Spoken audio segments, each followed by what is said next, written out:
We listened to all those statements by Governor Ritter of Colorado. We're going to wait until the vice president begins speaking and then take you back there live. In the meantime, Major Garrett is standing by live on the North Lawn. And Major, the administration has already made this very clear that this $787 billion stimulus may in fact just be a down payment.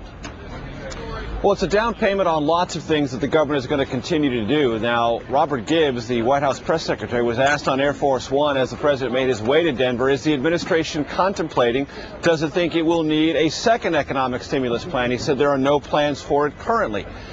I just talked to David Walker, who's an expert on government, and he said this bill is not going to stimulate the economy very much, and quite likely the administration is going to have to come back either through the regular spending process that goes on this year or sometime later in the summertime or fall. If the economy does not show discernible signs of rebounding, the administration is probably going to come back and ask for a second type of stimulus package. So the president has said when Congress is debating this, Trace, that this was what separated a crisis from a catastrophe.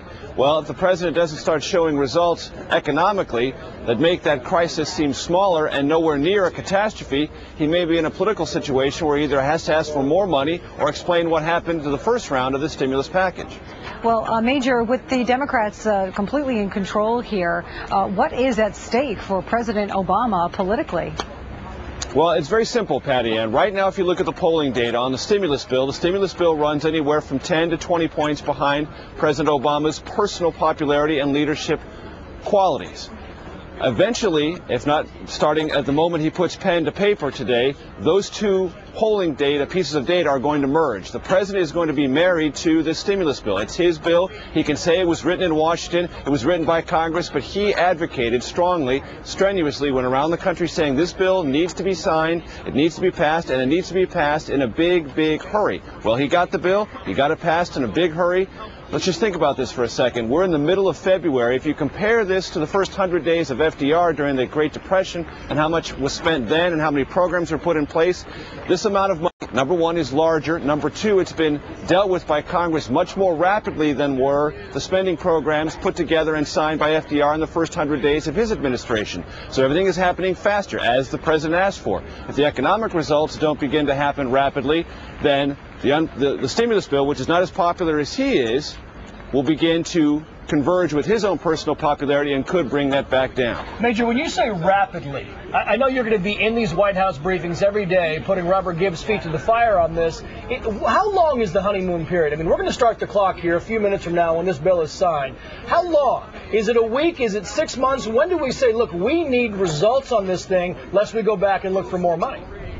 Well, that's entirely up to the American people. It's entirely up to those who put their electoral opinion out in the 2008 election. And believe me, this White House well remembers, and the president doesn't mind reminding Republicans, not only did he win, he won big. He won by the biggest margin that any Democrat has won the presidency by since Lyndon Johnson in 1968, and he nearly has congressional majorities that large. Not quite as large, but certainly large, as large, if not larger than Bill Clinton had when he started his presidency in 1993, certainly larger than Bill Clinton had in the United States Senate. So Democrats believe not only did they win, and did they carry with them a real mandate that you can measure in electoral votes all across the map, but they also believe, this White House does, that this president has a unique ability to extend that honeymoon beyond the point where most presidents would be allowed to. Why? Because of the very historic nature of his presidency.